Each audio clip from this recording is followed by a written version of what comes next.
this is Persephone, and this is a video that I'm making for two reasons. Reason number one is that I have been asked a lot about myself and why do you like mental cells, and I'm better than this person or I'm better than that person, and why do you prefer them, and so on. And another reason is that there are people who are telling me, both men and women, I can't find anyone, everyone is abusing me, and everyone is leaving me or cheating on me, and what's going on, and sad stuff like that. So today I'm going to share with you my own experience and opinion. By no means I am a mental health professional. I never try to substitute mental health professionals. Everything here is my opinion, and that's about it. Okay, if you want more information, you can either research on reputable sites or even better, go to therapy.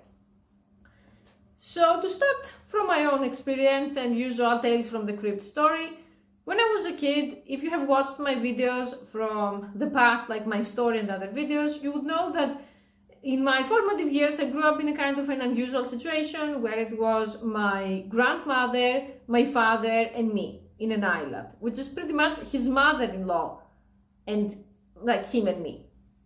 So it was pretty progressive for the time, I would say. We were quite the unusual family, and at some point my father had to work a job that required him being on a night shift. Technically, the job description was that you get to be on a night shift 3 to 4 times per month. The problem was that my father was on a night shift every day, actually every night. So he would be out all night working, and then he would come home the next day, he would pass out on the couch, he would be exhausted, complaining, saying that this is inhuman behavior, he's going to die, oh my God, blah, blah, blah, and how can someone do this to him, and there is no way this is a sustainable job. And it had gotten so bad, and he looked almost ready to die and pass out, because my father came from a rich family and he was the spoiled middle son and all that, that my grandmother, that was a person that she dealt with problems soon after they happened, she wasn't a procrastinator, she decided to contact the job and ask them what the hell is going on, why are they doing this, and she said she's going to file a complaint if they don't follow the proper contract that my father signed up and they keep abusing him. And then we found out that one of my father's duties on his job was to arrange the shifts, which includes the night shifts, and that he is the one who is putting himself on a night shift every day. I mean, can you take a moment to think about that? You have a person that is pretty much starting a crusade about how hard he has it and how abused he is, and oh my God, he's going to die soon, about being on a night shift all the time. And then when you contact the workplace informs you that he decides to be in a night shift. And that's it. So people would say, why the fuck would he do that, right? And pretty much that's what my grandmother said. Well, not exactly like that, but that was, if you read between the lines. And she confronted him and said, like, what are you doing? And he gave a bunch of excuses, like the job is very difficult and he can't trust other people with a night shift, and he has to be there to make sure everything is done correctly, because then when his turn is coming, the staff are not the way he wants them to be. And it was all a bunch of bullshit. And if you ask me now as an adult, what he did was he wanted attention, and he had a great way to get attention through suffering. And he had a great way to get attention through people admiring him and saying, dude, like you work all the nights, it's heroic, amazing. How do you do providing for your daughter, providing for your family? Of course, one would logically ask, why didn't this person have healthier ways to get attention, right? I mean, you can work a second job. It's better than just being a slave at night until you end up killing yourself when you drive or something. But that was who he is. Even up to this day, he does a very fair share of crazy things. So to connect this with dating and stuff, I believe that the theory that says that our parents tend to be the first romantic relationship we witness, and we tend to be attracted to people who resemble our parents, is very correct. And that this is what happens with most people, and it's not something so easy that you can just say one day, no, I'm not going to be attracted to this type of person. So I grew up in an environment where logic wouldn't get you very far, because most people weren't using it, and the rest of the time you had to use your gut instinct like a detective. You had to let go of many crazy things because you had to pick your battles. Even as a kid, I understood that if you start asking, why the hell are you putting yourself on a night shift every day and complaining? He's doing 50 other things too. So you have to nitpick 3 or 4 of them that they're life-threatening for you or for him, and then ask him what's going on with them. And this trains you to an extent to start experiencing this situation as comfortable, as the norm. I mean, I know now that someone would say, you're crazy, how is that the norm? But when you are a kid and that's all you know and you live in an isolated environment, you grow up and you start to think that everyone is this way. And when you find about narcissism and go no contact or very low contact with those crazy people, it's still imprinted inside you that you're attracted to crazy. And in my case, it was crazy. In other people's cases, is you're attracted to cheaters, you're attracted to people who reject you, you're attracted to people who ghost you, or you're attracted to people who are very neglectful. In Kim's case, to use another example that you know him, he was attracted to pathological liars because his mother and his father, both of them, are the biggest pathological liars I have ever met in my life. If they open their mouth, it's a lie. You can be sure about that, 100% lying. They would even lie about what they ate in the morning because they're paranoid and they're thinking, what do you need to know about that? Let's say something else to be on the safe side. So when you grow up and you start dating, at first it's not very obvious why.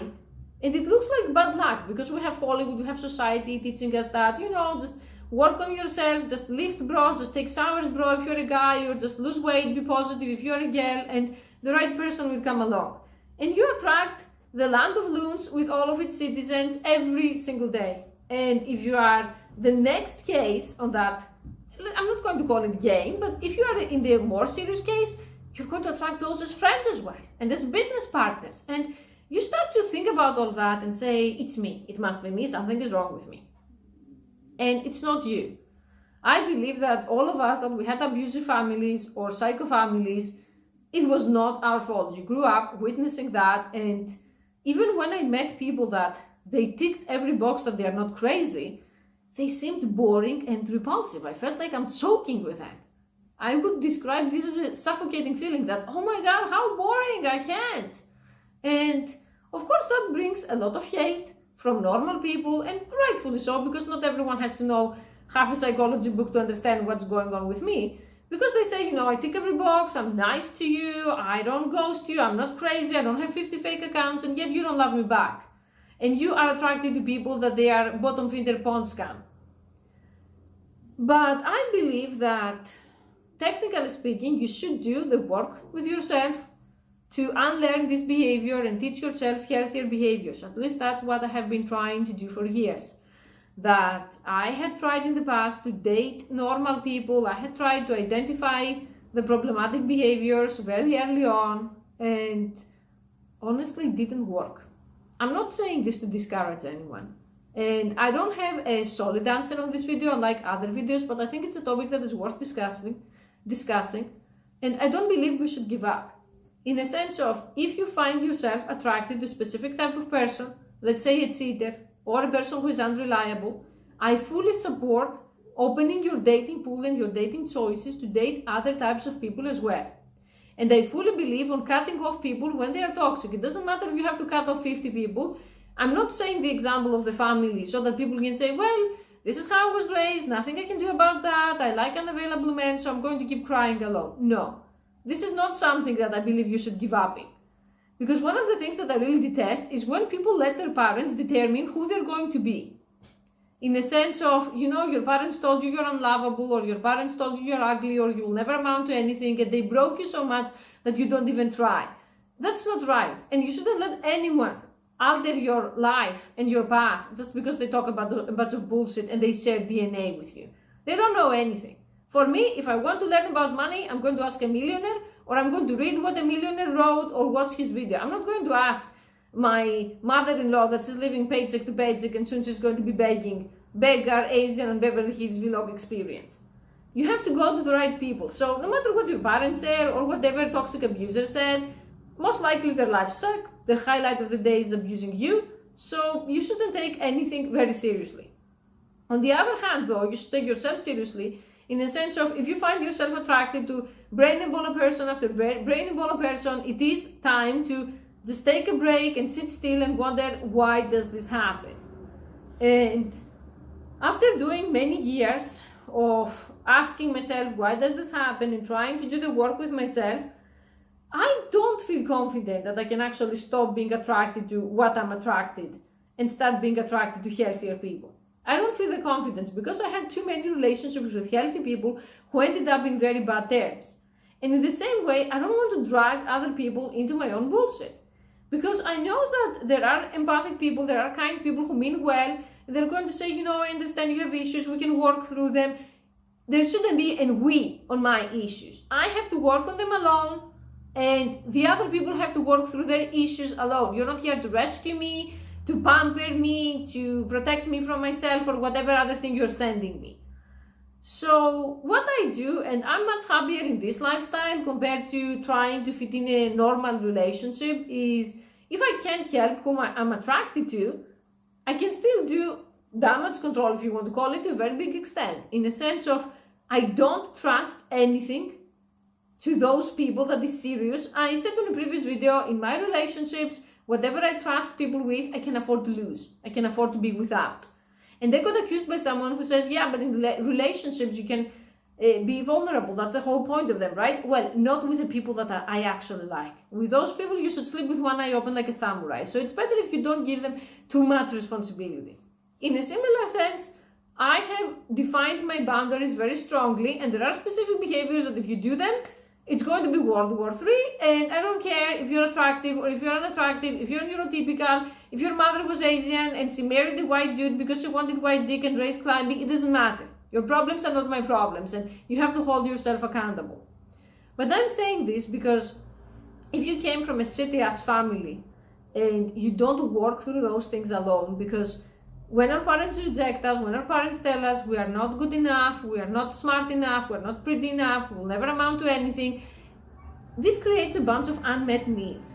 And the stages that you had to go through growing up, some of them you're stuck there, some of them you never completed, and you go around and you're acting as an abnormal person, as someone who drives people away. And it all boils back to our parents. That's why I'm saying that for me, I think it's time to start blaming our parents about the things that they are responsible for. I'm not going to blame my father for things that happen today, that if I fuck up in something and I lose money or I end up in trouble, of course it's not his fault. I'm an adult. But the fact that I grew up in circus land where things didn't make any sense for the most part, or I grew up witnessing someone announcing his suicide every week and then never committing suicide, that was pretty bad. And I support the child-free movement because if it's going to be like this, don't bring kids into the equation. It's better if not everyone procreates. And the thing that they tell you that you need kids to be happy, that's also a brain Ebola for another video. So if you have unmet needs, those needs are going to be expressed in weird behaviors. That the people who send me, I can't live without you. Dude, I'm an internet person. If you can't live without me, you have a problem. And you're projecting it on me. There is no way you can't live without someone that you saw on their videos. You don't even know me. But okay, let's say you did know me. Do you think that's healthy? Do you think it's healthy to be obsessed with someone to such extent? Do you think it's healthy to send death threats to someone that you met online? If I take those death threats and I go to the police, you're going to be arrested. You're going to be arrested because of a person you don't even know personally. So I'm not a mental health professional. I don't know exactly what's going on with you. And even if I was, I wouldn't be able to tell from the internet. But I suggest that if you feel the need to engage in those behaviors, it's time for an intervention and it's time for some therapy. And it boils back to your parents. That your parents didn't cover your needs. Or you grew up in an environment where people solved their problems with threats. Or you grew up in an environment where there was a codependent that they would say, love wins over anything. Accept cheating, be a good Christian person. Accept beatings, be a good Christian person. Or the person is eventually going to see your effort. No one is coming for you. If someone grew up witnessing this though, it's very easy to be in a similar situation and to not be able to see the problem and that he needs to get out of it. If you don't see that you need to get out of it, I'm always telling the example of a woman that she married 3 alcoholic men in a row and she had an alcoholic father. And each man was worse than the previous one, and eventually the last man hit her and he was physically abusive so much that she almost lost her life and she lost her kids. CPS took her kids. So you have to understand that I can say that it may sound flattering if you're telling me, oh my God, I'm watching your videos over and over and I'm addicted to you and I want to meet you and I want to marry you and I'm the right person. Please go back to your family of origin and see why your life has devolved to the extent that you're sending these creepy things to random women that they are online. I could be a scammer for all that I know. Well, with so many videos talking the same shit for years, I don't think that people can think I'm a scammer. But my point is, you can't know someone over the internet. And especially for people like that, for people that you have a history with unavailable people, crazy people, scammers, catfish, don't be in online relationships. Or if you are, be extremely careful, go only to reputable sites where you can verify the information of the other person, sites with paid membership, and protect yourself. And I really hope that one day I can make a video and say, you know, I stopped attracting this type of person, or I stopped being attracted to this type of person, and I'm with a healthy person, but I have a lot of work to do until then. And I don't want to scam anyone into thinking that there is some kind of future with me when there isn't. Because in a similar sense, the closer you are with someone, all the toxic behaviors you witnessed your parents having, you are going to manifest them in your own relationships. There are some things that I said I'm never going to do them, I'm never going to say them, and in my marriages I did them and I said them, and then I was very disappointed in myself. Because if you learn, for example, when you're fighting, Kim's mother gives the silent treatment. Kim also gives the silent treatment, and if you point it out, he understands that this is what Asian people did in his family, because the whites fight, but he still can't stop. It's too much engraved, you know. In my family, there are earthquakes in the house. There are people that you would punch the wall and you would go the other side, which is also very serious abuse. So you have to unlearn all of that and learn something healthier, because it doesn't serve you. I'm saying all of this, and people would say, why are you saying this on Findom? Why are you actually breaking the magic that people want to be addicted to you? Because I'm tired of the creepers and the stalkers, and I know where you live, and I'm going to find you. Even if you find me, and even if you lock me to your basement, it's not going to solve your problem. Because your need is an unmet need from childhood, and it needs a therapist. It doesn't need someone that he's the answer to your prayers. Stop asking for validation in all the wrong places. You need to do the work with yourself, you and yourself, not a third person. I know that especially for Americans, that they learn to get a dopamine rush from everywhere else besides themselves. This sounds so weird that, oh my God, so I'm not supposed to lean on my friends for validation, on society, on my job. No, you have to be a person that if you're alone, you're not going to commit suicide. If you need to constantly be with someone, if you need to constantly be asking for permission, for validation every 5 minutes, there is a serious problem. And I want you to understand that part of supporting me means accepting me for who I am too. I'm trying to grow, and I want to document this through the channel, hoping to help other people grow too. And growing isn't fakeness, like saying, you know, I'm not going to talk about this person ever again, or I'm done here and now I'm healthy and there's a happily ever after. This is fakeness and Hollywood. And I'm not exactly asking you to help me, because I would contradict myself when I say this is work you do with yourself. But I'm asking you, and I'm telling you that whoever isn't accepting who I am is going to be cut off. I'm not here to negotiate who I am with my viewers. I'm telling you who I am, and you are telling me who you are. This is how it goes, and we learn from each other. So please stop sending me all of those business plans, relationship plans, live script plans, and so on. No thanks. I see the great job opportunity, or I see the great guy who has his job at an office, and his mom and his dog and his best friend, and you are going to be the one who says, oh my God, what a nightmare I involved myself into if you meet me in real life after 3 or 4 months. Okay? Because when I'm going to be up for 72 hours in a row doing something that I consider extremely important, and you will want to shoot me, then it's not going to be so much fun anymore. Okay? Thank you for watching.